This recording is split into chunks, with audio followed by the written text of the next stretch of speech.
Hey guys, welcome to our channel. So in this video I'm gonna show you how to create a story in Jira. So simply what you need to do, just on the top side just click on create. So here just select the project you want to create the story and simply select the story option here.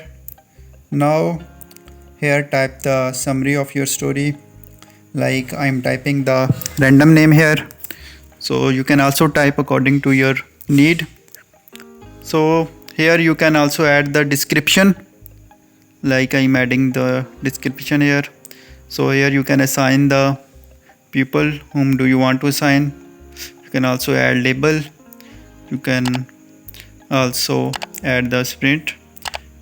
So here you can also story an estimate, just type the, like I am typing the number 3. You can also browse the sample of your story. So now just click on create. So in this way you can create a story in Jira.